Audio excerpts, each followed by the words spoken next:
a run against Ted Strickland, who has not done a good job for Ohio. I will say that. He has not done a good job for Ohio, so you're going to do what you have to do come November.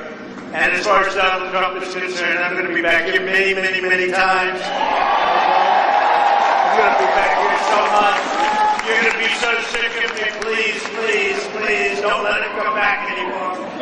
We're going to have a good time, and we're going to win Ohio. We're doing really well right now. We haven't started.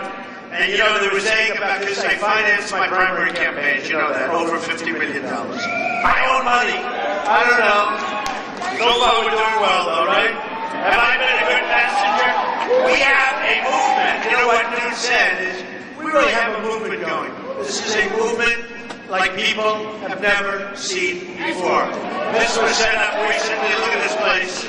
And by the way, just so you understand, I say this for the press, not for you, because you don't have to care. But we have a 2,000-room overflow over here or over there. So, or that camera. So the people in the overflow room, I love you just as much as these people. They just are better at real estate, right? And we have thousands of people outside trying to get in. And what I'm going to do is when we're finished here, we're going to come over and say hello to the people in the overflow room, right? Yeah. So we'll come over and see you for a little while. We have all the time we want. We're going to do this the right way, and we have all the time we want. But I appreciate all of you, all of the overflow, and all of the people. We put speakers outside for the people outside. We have tremendous crowds, no matter where we go, and it really is. It's a movement. No matter where we go, we have crowds like nobody's ever seen before. The biggest crowds. Thank you, Judah. Thank you. And I just heard the news, because it just happened, as you know, with the Attorney General of the United States saying, no problem. No problem. No problem. You know, I wrote out a couple of things about Hillary, crooked something. She made so many false statements. Is she going to be brought before Congress or something? Is something going to happen? Is something going to happen? Because it's a disgrace. Hillary Clinton claimed that the reason for her illegal use of a private insecure email, right? She claimed this was that it was more convenient to use just one device. Oh. The fact is the FBI director said Hillary used several different servers, even though she said it was one, and numerous mobile devices to send and read emails. In other words, Hillary's secret email server existed for the reason we all know, to keep her emails from ever being read by the public, had nothing to do with just wanting to use one device. Okay? We understand that. But that's not what she said. She said something very different under oath. She said something very different to everybody. Now, by the way, and how about the 33,000 emails that were wiped out? 33,000! How can you use 33,000 emails and it was wiped out? In a testimony to Congress, Hillary Clinton said she turned over all of her related emails, right? She said that. I saw that. The FBI director said Hillary failed to turn over several thousand work-related emails, including emails that were classified. Right? Rigged system folks. Remember I used to say, I'm the one that brought that word up. Now everybody's using it. Bernie Sanders is rightfully using it. Because honestly, what they did with him was not good. Not good. Now we have false statement number 3. And there are many. I just don't want to bore you with too many of these because, you know, one of those. In her testimony to Congress, Hillary Clinton said there was nothing more classified on my emails, either sent or received. Right? She said that. I heard it. You heard it. We all heard it. The FBI director said Hillary had sent or received more than 100 emails with classified information, including emails with confidential, secret, and top secret information. Right? That's what they said. But she didn't say that. Hillary said fact number 4. These are all lies. We say lie, lie, lie, lie. Lie. Dirty, rotten liar.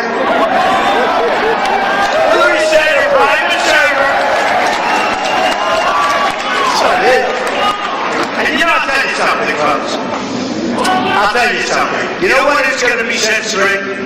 In November, you're going to get out of the vote. Because when you look at terrorism, when you look at her decisions, when you look at the fact that she has got such bad decision-making ability, when you look at what's gone on during Obama's years, look at what's going on with radical Islamic terrorism. We have a president and her, except that I sort of shamed her into it, okay? Just like I shamed her into not approving TPP, but if she ever wants you to prove that so fast, and that will do to you worse than what NAFTA did to you, okay? But she has got bad judgment. And you know who said that? Bernie Sanders. That Hillary Clinton has bad judgment. And what she did here. But it's also bad judgment. What'd she do it for? She knows why. Most of the people here know why. False statement number 4. Hillary said her private server was secure. With numerous safeguards, they had no security breaches. No security breaches. Now they're saying everybody.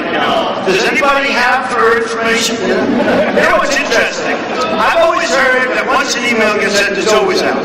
You can really never wipe it out. I don't think anybody's looked too hard.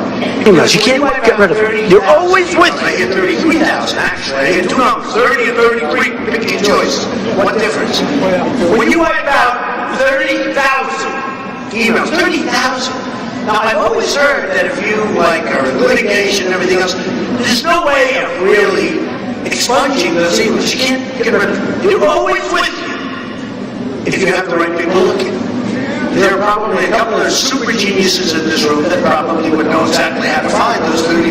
I don't think they look too hard. Does that make sense to anybody? I've always heard you can find. You just can't get rid of them. Okay. The FBI director said it is possible that hostile actors gained access to Hillary's personal email. Hackers successfully used to see email accounts of Hillary's friends. Okay? They reached it. They're friends. Some friends. Our enemies likely have a blackmail file on her, which actually should disqualify her for even running for office.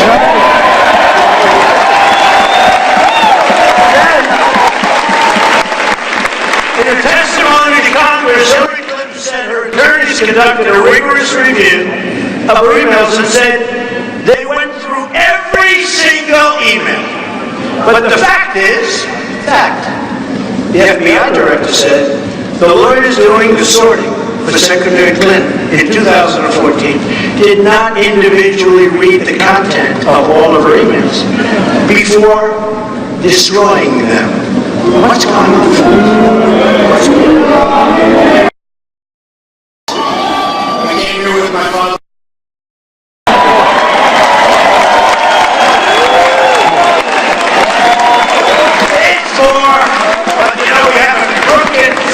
We have a rigged system, we have a dishonest press. Let me tell you, I was in North Carolina last night. I have to say, because I just love doing it. Thank you. I love you too. It's a guy, but I love him. I love him. I love everybody. I don't care. We have a crooked system. We have a crooked system. But I was to talk about the press, okay? I love talking about how dishonest they are. If you're a Republican, you're a conservative. And I've heard it for years, but I had no idea. And when I was running and bing, bing, bing, knocking out one after another, right? Am I doing a good job for you folks? So I'm knocking out one after another. So when I'm out running, and it was bad. I thought it was unfair, but, they had 17 people that basically they didn't like too much. Me, they liked the least by far. And they'd hit you, but now it's all toward me. And I watch and I say things like, there's a guy on Meet the Press called Sleepy Eyes Chuck Todd. Does anybody ever? The guy was dying on Meet the Press a year and a half, a while ago. He was dying. Nobody watching Meet the Press. In fact, they were talking about taking him off everything else. Never treated me fairly. And then what happened was he called me and he wanted me to do an interview. And I did it. And it was one of the highest rated interviews in the in the history of Meet the Press. But these are disloyal people. So after about 2 days, he forgot about it. And then he did a little bit more, and I did. And the Meet the Press does fine right now. I'm not going to do any more interviews with him, but because I watched him. So I watched, like, yesterday. And I made the statement, something to the effect, I was talking about terrorism. And I said, Saddam Hussein is a bad man. You heard this, right? Right? You heard this. He's a bad man. Now, they wanted me to talk less, and I spoke for 106 minutes. Long time. A long time without notes, without papers, without anything, standing up in front of 4 or 5 networks that are going. So I said last night, yeah, I'm not reading, and no teleprompters. I do like teleprompters, actually. It's a lot easier. Teleprompters. Let somebody come up and do what I do, right? Of course, I'd have about 12 people instead of 7,000 people. But I said, very simple, I said, Saddam Hussein is a bad man, bad guy. And I said it 3 or 4 times. Really bad. Because I know what they're going to do. I said, but one thing he's good at. They said this last night. Now, they wanted me to talk about Hillary for 106, like for hours. I said, I went 15 minutes. I went a long time talking about it. I read whole things. I wrote a whole thing. I mean, she's crooked Hillary. That's all you have to know. She's crooked as hell. No. It's unbelievable. So, no, but listen. So after a while, we want to talk about terrorism, right? Because we'll beat Hillary. If we beat Hillary, what difference does it make? As she would say, what difference does it make? Makes a big difference. What difference does it make? Remember the famous statement, green dress? Okay. So, green dress? Yeah, green dress. No. She said green pantsuit. So look, listen. So last night I said, and it was an unbelievable crowd in North Carolina, standing ovations all over the place. But I said, bad guy, Saddam Hussein, bad guy. Then I said again, Saddam Hussein is a bad guy. But he did one thing well. He killed terrorists, right? That's okay. Just a quick statement. But I wanted to emphasize, because I know if I didn't emphasize, they'd say, I like Saddam Hussein. So I said it, I think 3 times, bad. In fact, I started repeating myself. I said, I don't like that. People are going to say, is that guy okay? So what happened, I said it very strongly, bad person. Okay, now it's over. And we talked about terrorism. We talked about trade. We talked about terminating Obamacare and replacing it with something great, which we're going to do. We talked about getting rid of Common Core and bringing our education locally and taking it away from Washington. We talked about borders. We talked about building a wall, right? We talked about our depleted military, right? We talked about our very depleted military. Build a wall. That's all right. Don't worry, we're going to build a wall. Don't worry about it, okay? We're going to build a wall. It's going to be a real wall. Such a low ceiling. Oh, we're going a lot higher than this. And every time they fight us on that wall, it gets 10 feet higher, folks. Believe me. No, we're going to stop the drugs from coming in. Just in case you didn't know. So the Border Patrol agents, 16,500 Border Patrol agents endorsed Donald Trump. They know what's going on. And their job is much easier now than when they're with me. Because when they're with me, they're going to be working hard. Right now, they just stand there and say, oh, go on through. Hello. Go on through. Welcome to the country, right? We'll take care of you for the rest of your lives.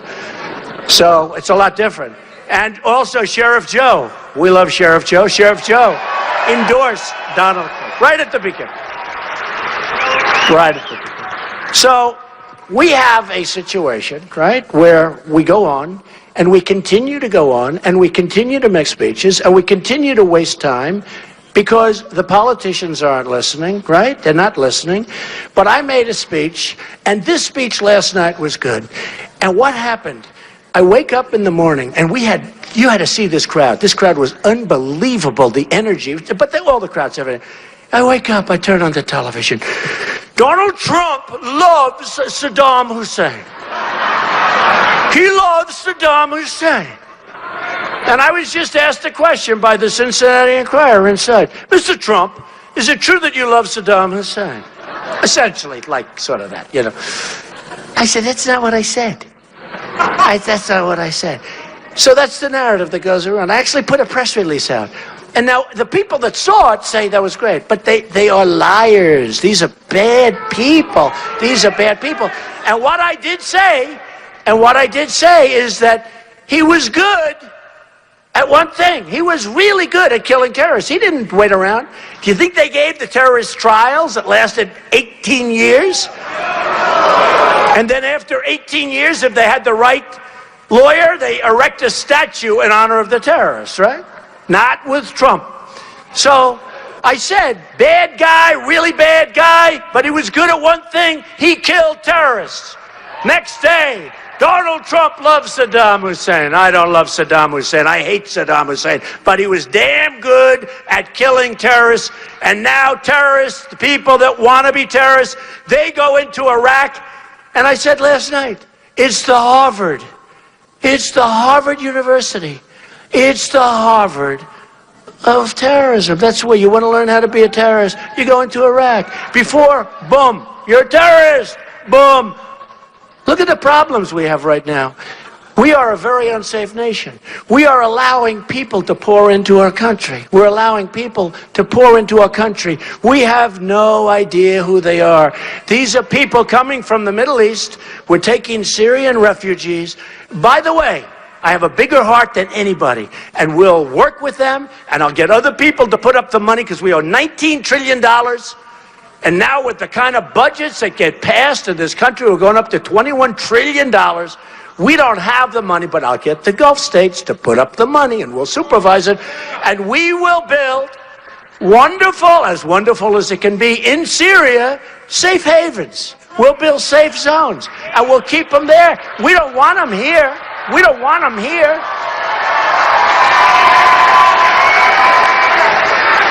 They're moving people into Ohio that you people don't even know. People into Ohio that very well this could be one of the great Trojan horses of all time. They're moving people into Ohio like nobody's ever seen, and every state. And you don't know, and your government officials don't know, and nobody knows what the hell is happening to our country. And we have a president that won't issue the words radical Islamic terrorism, and it's a real problem. It's a real problem. And if you don't say what the problem is, you're never going to solve the problem, right? So I watch these media people, very dishonest people, and I watched that, and then I also watched this. So I get these standing ovations. It was on all three. I think it was on Fox Live, and Fox was actually very nice to me, I must say. But it was on Fox Live. It was on CNN Live. CNN's terrible to me, terrible. No, they're dishonest. I mean, you ever see it where they'll have like 7 people, and I'll have Jeffrey Lord. I love Jeffrey Lord.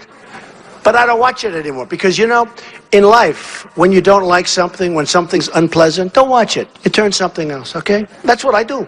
People don't believe it. I don't watch anymore. When people treat you unfairly, just turn your back and go someplace else.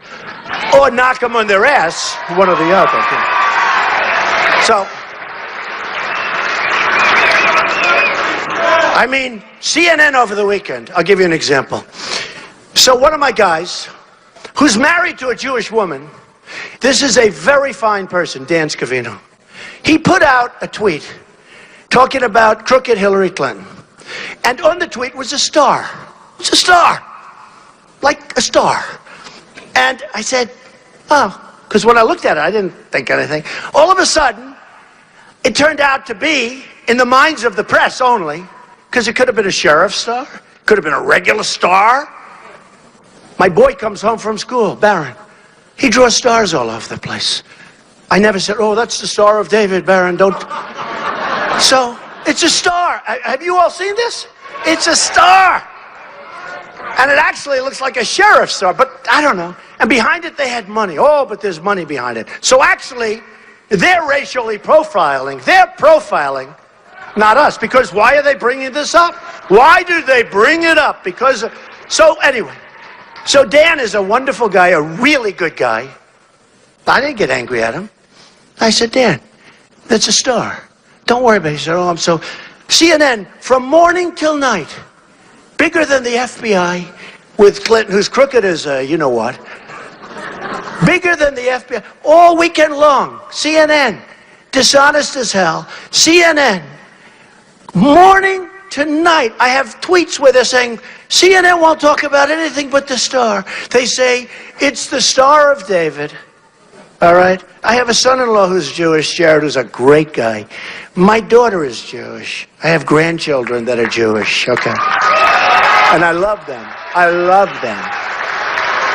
And these are great people. Ivanka married a Jewish guy who's brilliant, who's wonderful, who's got a great heart.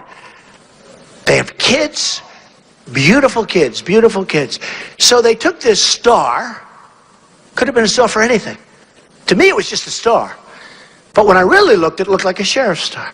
But CNN started this dialogue going, it's the Star of David. And because it's the Star of David, Donald Trump has racist tendencies. These people are sick, folks. I'm telling you, they're sick. They're sick. And I'll tell you, someday I'm going to tell you the real story of CNN, but I'm not going to tell it yet. But they're sick. I don't watch it. Don't watch it. You know what? Don't watch it anymore. And I have to say, Fox is tough on me. Bill O'Reilly, a lot of these guys. But at least they're fair. You know, they're tough, but they're fair. And MS, nobody watches MSNBC, so I can't tell you. No, I mean, nobody watches it. But I think they're better. I hear they're better than CNN. Okay? They call CNN the Clinton News Network. Clinton, think of this, but think of it, seriously. So the star, which is a star, not the Star of David. When they told me the Star of David, I said, you gotta be kidding. How sick are they? Actually, they're the ones with the bad tendencies when they can think that way. They're the one. Then they said, remember what I said, but there's money around the stars. And therefore, you know what that represents. These are sick people. They're bad people. They're bad people. And what you do is don't watch CNN anymore. I don't watch it anymore. I don't watch, and they've done it. I like Anderson Cooper. I like a couple of the people. But mostly it's just negative. And they sit around a table. They talk badly about Donald Trump. What's to talk badly about? You know, it's very interesting.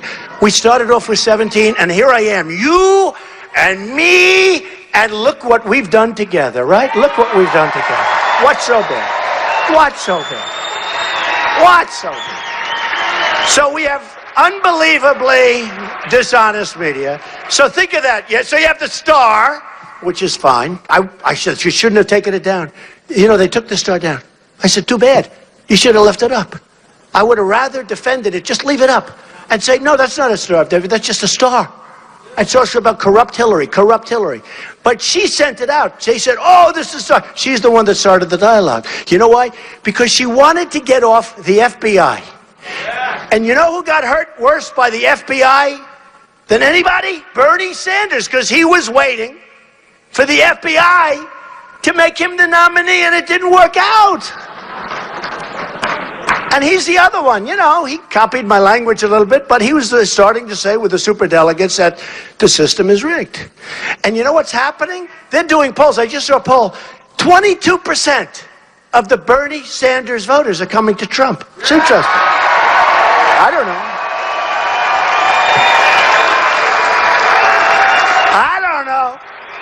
Who knows?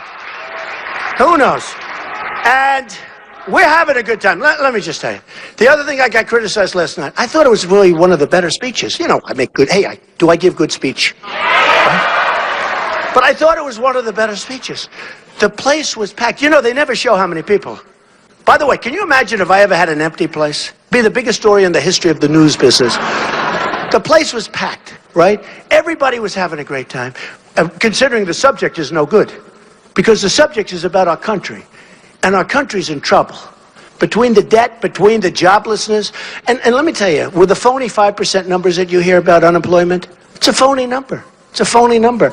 It's a number that when somebody looks for a job, and I don't want to have you raise your hand because you may be embarrassed. I'd be a little embarrassed. Somebody looks for a job and they give up, and they're great people. They're unbelievable. They've worked all their lives. They can't find a job, right?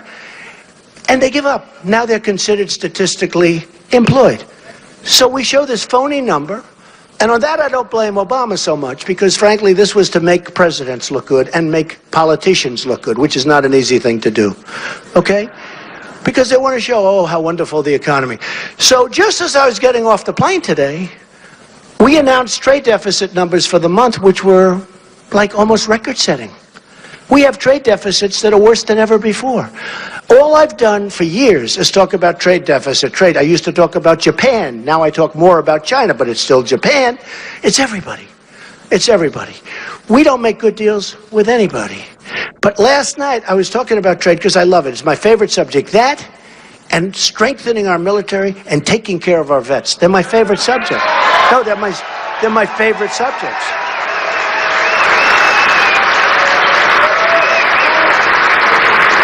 Other than my children or my grandchildren. I could talk about my grandchildren. Let's see. He was 39 minutes in the back of a plane talking about his grandchildren. Ladies and gentlemen, the president is going to talk about his grandchildren. Well, I have two. He has two. I have 8. He has 2. But he talked about, how long are you going to talk about? I'll bet they're beautiful. 2 beautiful children. So he says, they're beautiful. They're really smart. They're really good. I love them so much. They're unbelievable. You know, one is brand new, beautiful little baby. Okay, after about a minute, what can you talk about? Oh, you can say, here's a picture, look. Okay, so that's 1 minute out of the 39-minute time, right? Then we talk about golf, right?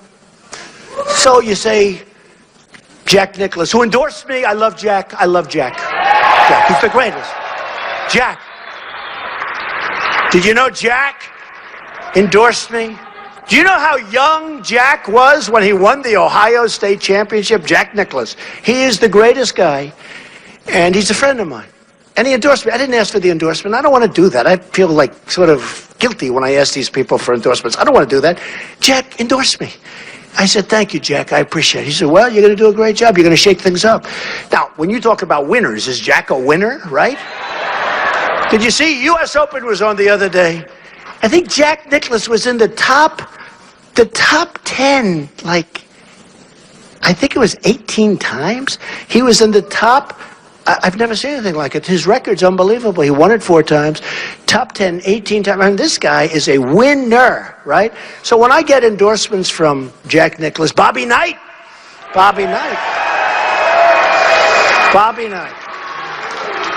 Bobby will be speaking at the convention. We have so many people. We have such a great convention planned. But I just have to go back. So this is the final thing. So last night I made a great speech, standing ovation, everyone went crazy. Nobody talks about the crowd. Every time I go home, my wife says, how was the crowd? Again, they didn't show. They never show the crowd. I tell you, they only show when we have protesters. I love my protesters. Don't we have any damn protesters today? Because when we have protesters, you think you have one? No, he's too. No, he's friend or foe? Friend or foe? He's friend. Okay, but I love my protesters because the cameras spin around in angles that you wouldn't believe. They do somersaults around to it. They look like a sausage. Because my first 2 speeches, I had no protesters, and every time I went home, big crowds. And every time I went home, it's like, did you see the size of the crowd? No, I didn't. Now, you can hear the size. Like last night, you heard the size, right? Many, many more than the president and Hillary got. But, so people would say, well, I hear it. You know, they hear that burr, you know, that sort of humming, sort of, that's not like from 12 people. But we have this tournament. So what happens is, last night, we have a great evening in North Carolina. We're going to win North Carolina. We're doing great there. We're going to win Ohio. We're doing great here. By the way, the section I just left last week, wonderful congressman and his wife, and I said to him, I won't use them. I don't want to embarrass anybody, but I said, Did you endorse me? He said, even if I don't like you, I would endorse you. You know why, Mr. Trump? You have a 29-point lead in this section of Ohio. 29 points. I said, you're right. You have to endorse me. We're going to take care of our miners. And we're going to take care of our steel workers. Hillary's not. She's going to put you out of business because if she ever won, she would sign TPP, which will make NAFTA, which was signed by her husband, which the worst, in my opinion, the worst trade deal in the history of this country, and it's not even close, signed by Bill Clinton. And he didn't suffer from it. It was everybody that followed him that suffered from it. Where your jobs are moving, I look at your jobs where they're moving down to Mexico, right? They're moving to Mexico, one after another. They're moving to Mexico. China's coming in, dumping the steel, making it impossible for your steel plants. They're devaluing their currencies. We do nothing about it. Folks, I'm going to do so much about it. It's going to be so easy. It's going to be so easy. It's going to be so easy.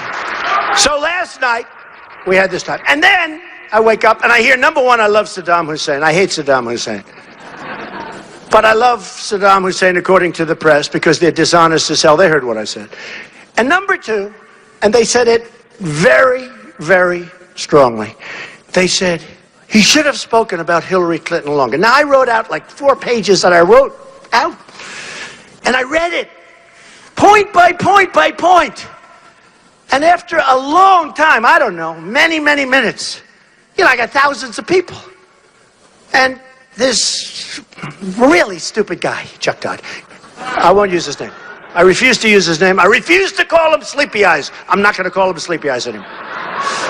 But he's talking about he had an opportunity to hit Hillary Clinton. Did you see what I did to her last night? I just went, am I correct? I mean, it got to a point.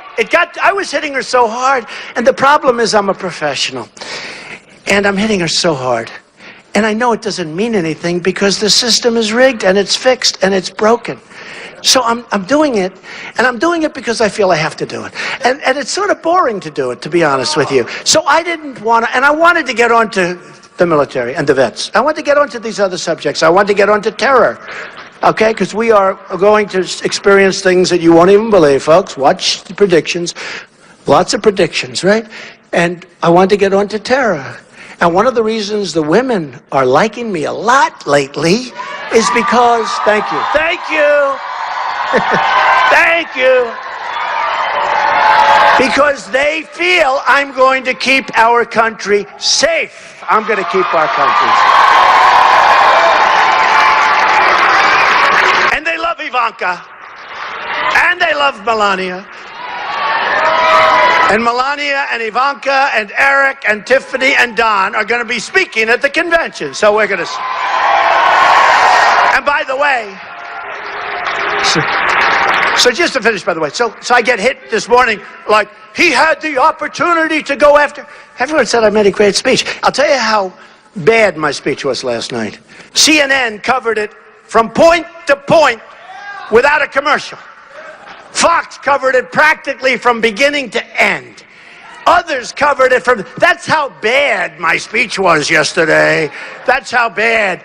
You know, if it were bad, folks, these guys, they don't care about polls. They don't care about anything. They only care about one thing. What's the one thing? Ratings. Ratings. So I made a speech last night that some of the folks gave an A to. Some of them gave an A+ to. But when I saw NBC, Sleepy Eyes Chuck Todd this morning, said he had a chance to really go after Hillary Clinton. Oh, what I did to her. But, you know, after a while, we have to talk about other things. Okay, so here's the story. We're going to make America great again. We're going to make America great. We're going to take our country back. For everybody, not for us. Not for this room. Not for this room, not for the overflow room. Not for the people outside. We're going to take our country back for everyone. We're going to take it back for African American youth who have a 59% unemployment rate, by the way. 59%. We're going to take it back for African American youth who have a 59% unemployment rate and have no chance. They have no chance in our society. You know who I just spoke to? Big Don King. Big Don King. Just spoke to him 10 minutes ago. I said, Don, I'd love you to speak at the convention. Because you know what? You beat the system. And he's a friend of mine. Big Don, greatest boxing promoter of all time. In fact, somebody said, and Mike Tyson endorsed me, as you know. And Don King endorsed me. You know what Don King did? He owns a newspaper. He endorsed Donald Trump for president, Bernie Sanders for vice president. How do you like it? He put a big ad in the paper, his paper. He wants Bernie Sanders for vice president. I said, that's the new one. That's Big Don King. So,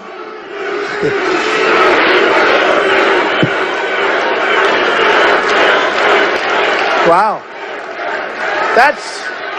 I like that too. We like Newt. And I'll tell you what. Newt has been my friend for a long time. And I'm not saying anything, and I'm not telling even Newt anything, but I can tell you, in one form or another, Newt Gingrich is going to be involved with our government. That I can tell you. Okay? He's going to be involved. He's smart. He's tough. He gets it. And he says, I'm the biggest thing he's ever seen in the history of politics. And now, Newt's going to be involved if I can get approval from his wife. That may be tough, but that's okay. And you know, I have somebody else very special here. So I have wonderful children, and you know, I'm lucky. They were smart. They were born smart. Okay, they were smart. God was good, and they went to great schools, and they did well, and they're in business, and they do well, and they feel so strongly about what I'm doing. They don't even like it in terms of doing it themselves. They love what they're doing. And my one boy is here, Eric Trump. Eric.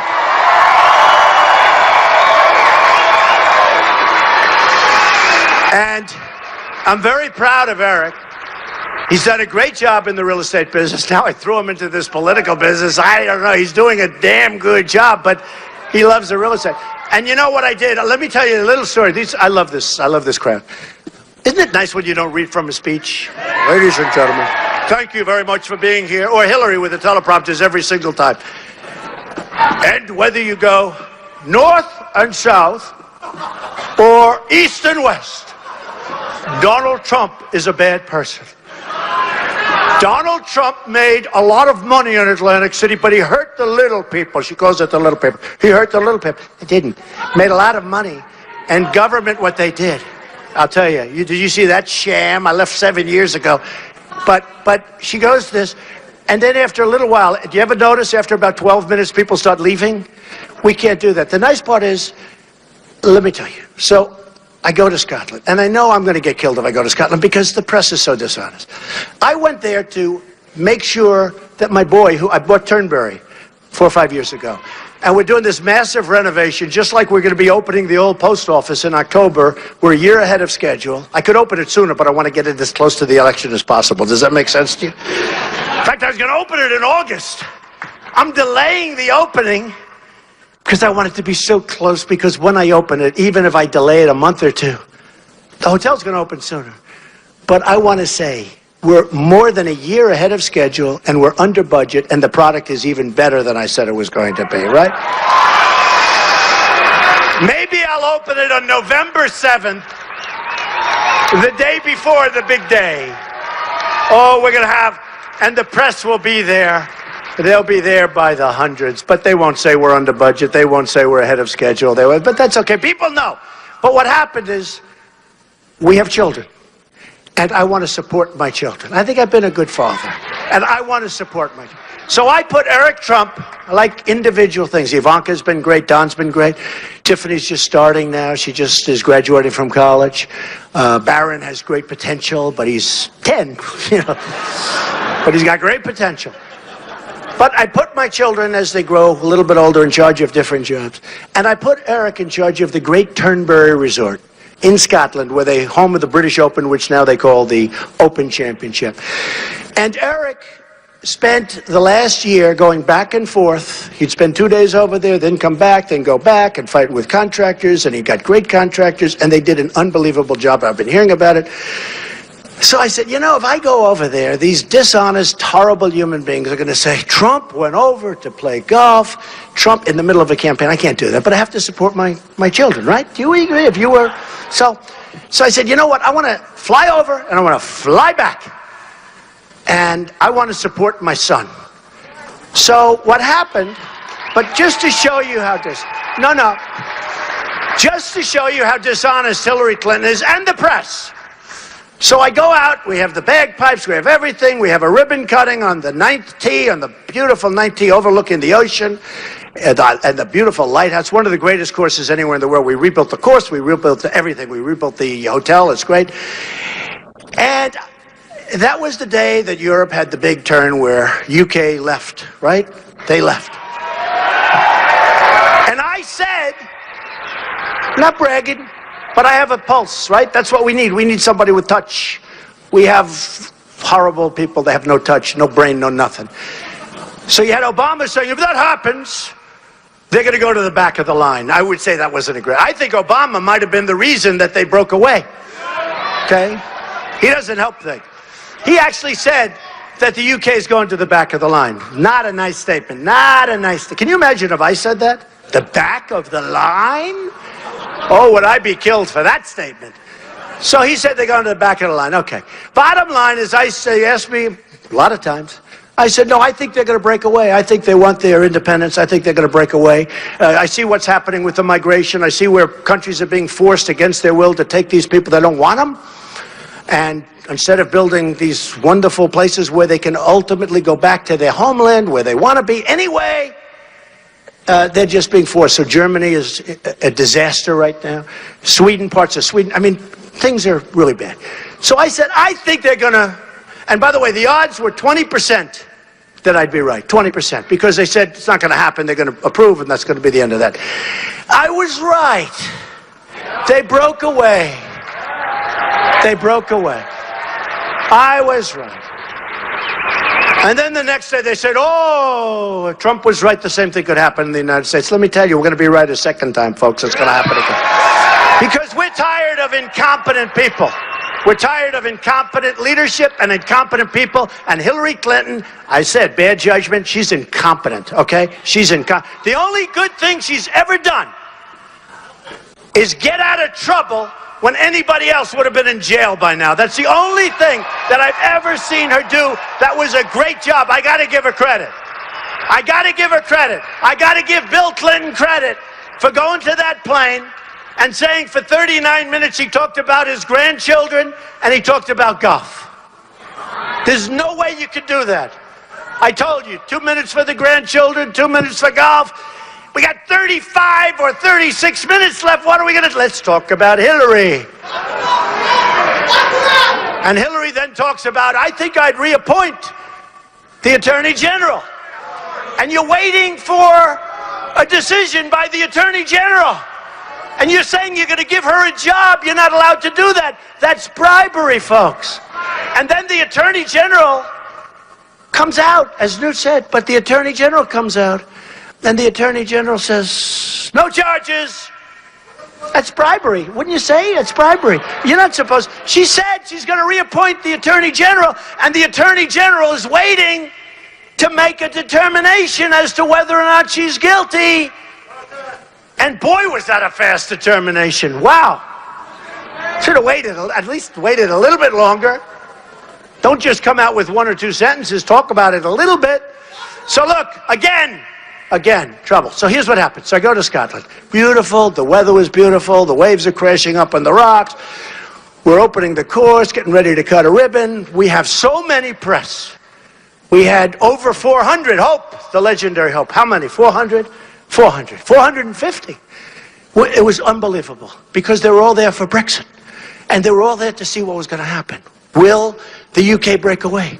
And now that's about 6 hours old, so they're bored. They want the next story. So the next story is Trump. So I go there. And all of a sudden, I start hearing these things. What's Trump doing in Scotland?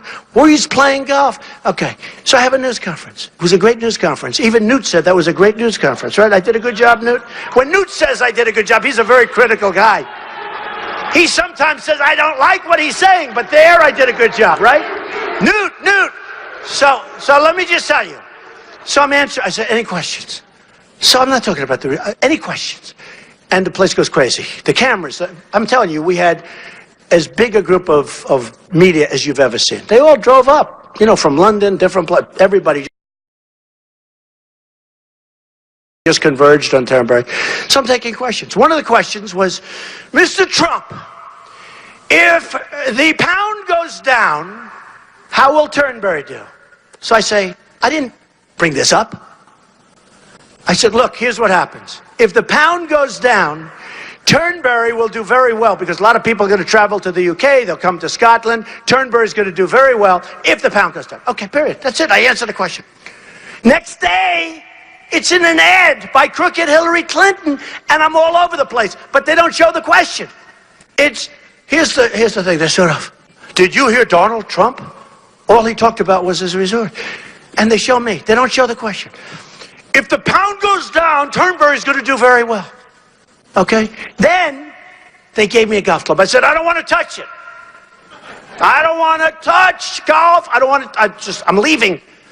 I inspected the hotel. I inspected the course. I said, Eric Trump, you did a great job. I'm getting the hell out of here now. Because I want to be back campaigning. I'm going to get out. Congratulations. My boy, I love you. Come up, Eric, come up. I love you, my boy. I love you. I said, that's my 6'6" boy, but he's always going to be my boy, right? So I said, Eric, I'm out of here. I'm going. I'm leaving. I got to go. But they said, Mr. Trump, would you like to hit the first ball? No, I don't want to touch your club. Because I know if I touch a club, these horrible, horrible human beings, plus the Hillary Clinton 1,000-people staff that she has, right, will come up with a clip of me holding a golf. So I don't want to touch it. So we cut the ribbon. I inspected the property. I'm very proud of the job he did. Unbelievable job. And I went around and I got out of there. I was in Scotland one night. That's not easy. You know, it's a long trip, right? I was there one night and I was out of there. So here's what happens. The next day, the news comes on. Donald Trump, who went to Scotland in the middle of the campaign to play golf. But here's what's worse. They took my statement on the pound. If the pound goes down, Turnberry's going to do great. They don't know I'm answering a question. So everyone thinks I'm bragging and I want the pound to go down. Okay. But here's the worst. So that crooked, disgusting group that works for Hillary Clinton. Right. Now remember, I never touched a club. They show me hitting a ball. Donald Trump playing golf in Scotland during the, troubles and everything else of the world. And they put it in an ad. But the picture was from 2 years before at a different course. The only good thing, no, it's true. And they said playing golf at Turnberry. So two good things happened out of it. Number one, the head of Turnberry called me up. He said, sir, did you take an ad because we're being swamped with business? I said, really? That's good, right? That's good. And the other thing is the swing looked good. They didn't put one of my bad swings. I have them too. The swing actually looked good. So Hillary, thank you very much. But you know what? How dishonest is that? So they show me playing golf at Turnberry, and I didn't play golf. I was 2 years, the picture was 2 years old, or more. In fact, it was more. You know how I can tell it was more? I was even thinner. I said, man, I like that. Actually, I never went too well because I love the swing and I look thin. Well, relatively thin, okay? But I just want to say, this young guy, my daughter, my other son, Don, my wife, who puts up with a lot with all of that we're going on. I mean, this is big stuff. This is big stuff. But my family has been my sister, who's incredible, my sister, who's a federal judge, Court of Appeals, my other sister, Elizabeth, my brother, Robert, who's a great guy. I have one brother who passed away, but I have great children. Tiffany has been so amazing. My kids, my family have been so unbelievable, and this is not easy for them. They go out, mostly people love it, but some people don't. You know, the one thing that's interesting, and I told this to Eric on the plane, my wife said, when you go out, everybody loved you. Now most people love you, but there's people that don't. You never had those people before. I said, but we have to make America great again. And ultimately, hopefully, my biggest dream is to have those people love me too. Not because of me, but because we're going to do such a great job. Does that make sense? Right? So, I'll introduce Eric Trump. Eric Trump did an unbelievable job. He's doing an unbelievable job. And he was pushed into the world of politics, not because he wanted it, but because I said, good luck on television tonight. You're doing the show. So Eric Trump, everybody. Wow. Wow. Wow. Well, thank you. We have some good fans over there. You know, my father is just the greatest. I mean, I truly say this from the bottom of my heart. I love him to death. As a family, we love him, and thank you for loving him. You know, as a family, we are so proud of him. You know, he is going to win this. We are going to win this. He is going to make America great again. We are going to beat crooked Hillary Clinton. There's no question about it. We're going to bring this country back. So thank you guys so much for all the support from our entire family. Thank you. We love you, Ohio.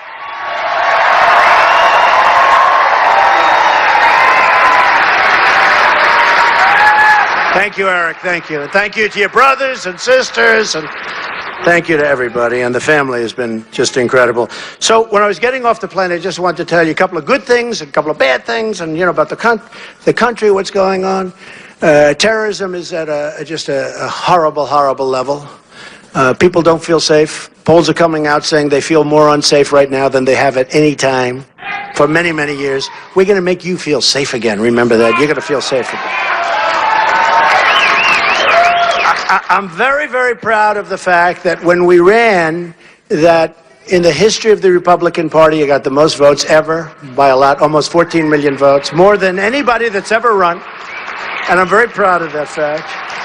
And maybe more important, and I want to thank the RNC and Reince Priebus. He's been great. I have to tell you, Reince has been really great. And I mean that 100%. He's been so amazing. And he works hard. He'll fly. If there's an event in California, he will fly on that plane and he'll be there. I'll say, weren't you just in Washington? Yes, I flew to be at the event. I mean, the guy is really terrific.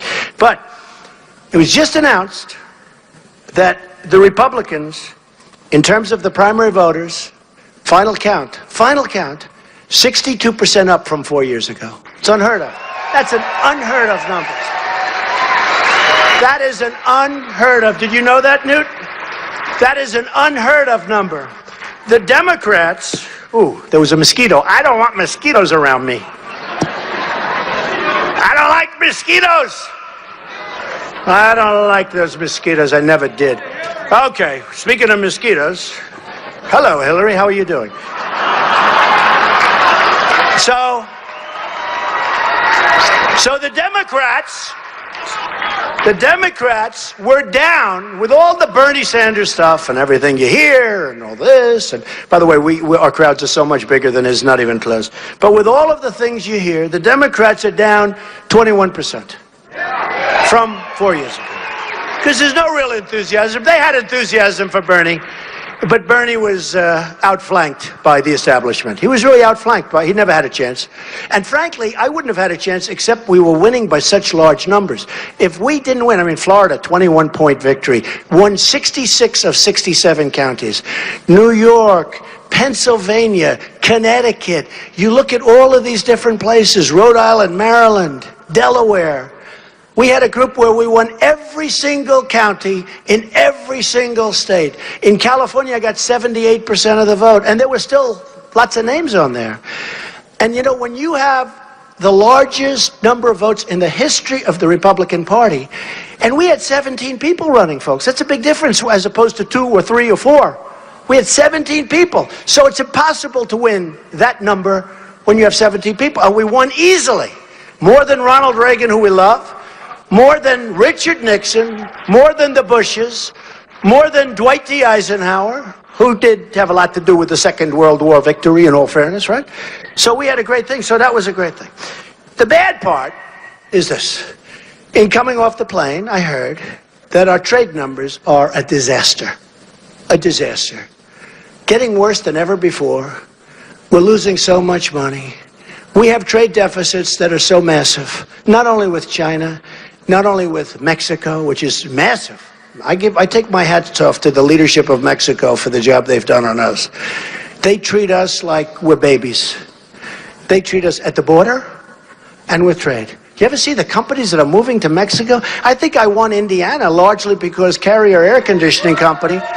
I love Indiana. Well, I also won because of the great Bobby Knight, right? Bobby Knight.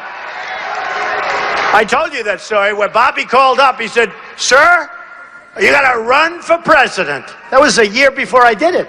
"You got to run for president." I said, "This is really Bobby Knight?" I didn't know Bobby Knight. And then when I ran, and when I got to Indiana, somebody said, "Do you think you could ever get Bobby Knight?" I said, "I think so." And I pulled up his stack, and I had his paper, and I had his number. And he picks up the phone. He goes, "I've been waiting for you to call." He's a cool dude. He won 900 games. He won 3 championships for Indiana. He won the Olympics. He won the Pan Am Games. He had the last undefeated season in college basketball. He's a winner. Jack Nicklaus, total winner. And Jack, you know, in Ohio, I mean, to me, having his endorsement is so great. But Jack and Bobby, we have so many unbelievable champs endorsing. So many unbelievable champs. So here's the story, folks. We're going to turn it around. We're going to bring our jobs back to this country. And we're going to bring them back big league. We're not going to let companies leave our country without there being consequences. Consequences. As an example, when Carrier left, and they left 1,400 people, and those 1,400 people, many of them followed me all over Indiana. They love Trump because I'm the only one that spoke their language. They were fired like dogs. They were fired by a mid-level management guy. They had jobs, some of them for 30 years. They were fired viciously, like you never saw anything like it. And fortunately, somebody had the cell phone, and we would have never said, I probably wouldn't be talking about it right now, and it was all over the news. And it made a big impact. And I've been talking about it long before I went to Indiana. These other guys just started talking about it when they arrived to try and win, because that was going to be the firewall. Remember the firewall? Trump is going to win New York. But Trump is going to win also Pennsylvania and these other states, Connecticut. We're doing great in Connecticut, too, by the way.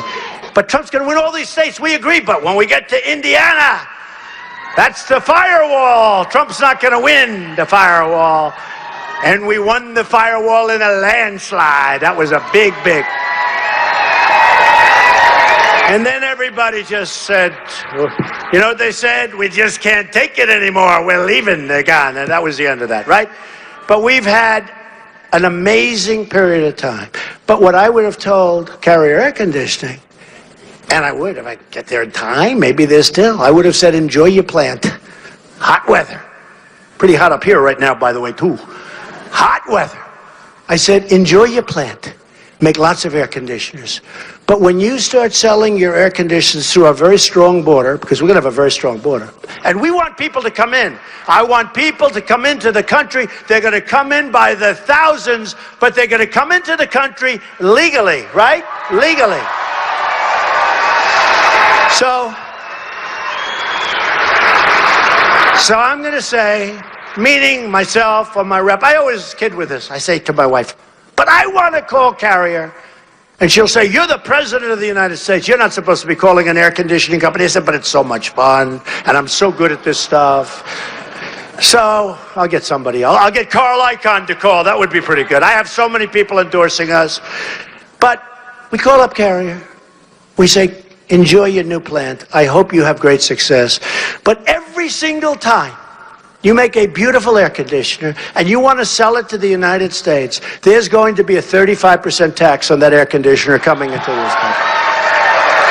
Okay? Now, a lot of conservatives, you know, these characters that have been fighting me, never Trump, oh, never Trump. These are people.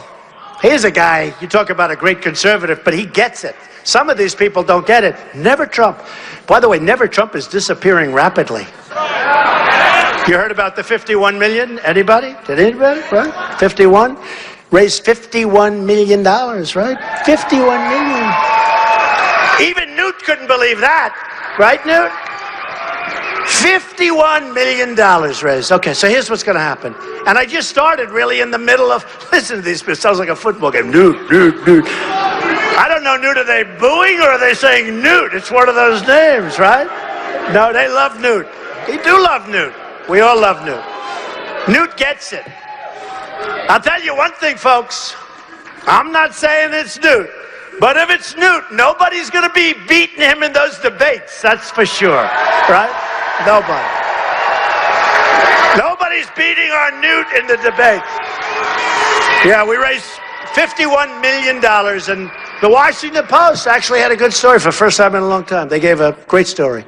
And it said 51 million. They can't even, nobody can believe it. And I only started like mid-June because they were beating me up. They said Trump was down. And I'm raising the money for the party. And I'm putting up a lot of my own money. Like I put up over 50 for the primaries. I'm putting up a lot of my own money. Okay. But here's what's going to happen, folks. Here's what's going to happen. We're going to be so successful. And when people call me pundits, people that right up here on these platforms, look at all these people. Oh, I can't stand them. But look. One of them called, who's here today, and said, Mr. Trump, what you've done is incredible. Sir, and this is a pretty liberal guy. I was surprised he called me sir, actually. Sir, what you've done is absolutely incredible. And honestly, I said, you know, it's not so incredible. I haven't won. They said, no, you don't have to win. You don't have to win. What you've done has never been done before in the history of politics. It's incredible. I said, let me give you a little clue. If I don't win, meaning the one person left, then I've wasted a lot of time and a lot of money. I haven't done a damn thing. That's the way I feel about it. That's the way I feel about it. Because we're not going to be able to lower your taxes. We're not going to be able to get you good health care. We're not going to be able to save your Second Amendment, which is under siege, by the way. And the National Rifle Association, the NRA, endorsed me with the earliest endorsement they've ever given to a candidate, okay? And Hillary Clinton wants to take your guns away. She wants to effectively abolish the Second Amendment. That's why they gave me the early endorsement. Because she is unthinkable for the NRA, unthinkable. But all of these things are going to happen. So let me just finish by saying the following.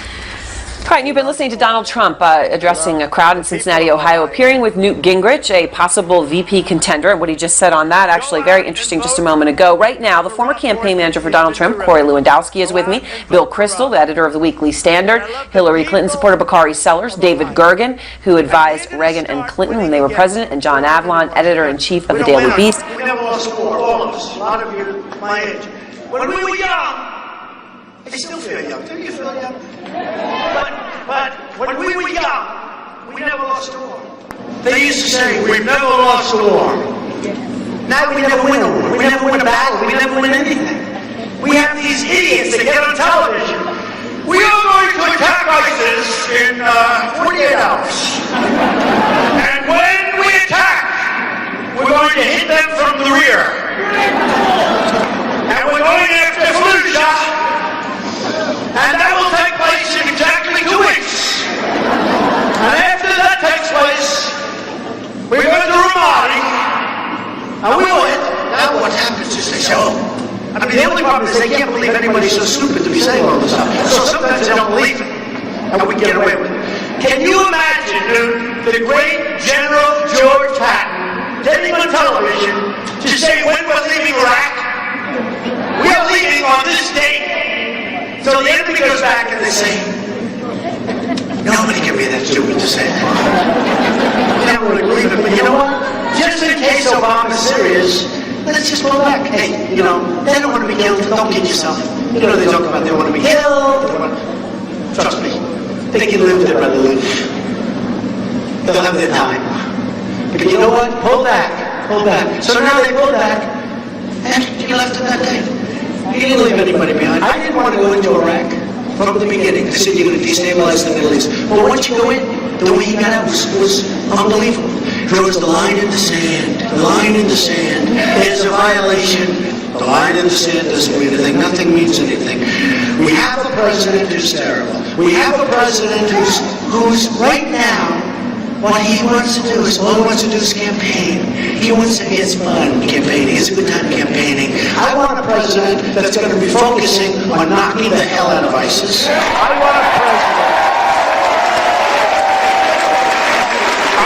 president that's going to focus on making great trade deals so that China and us, we don't have a $505 billion a year trade deficit. I want a president that's going to create strong borders.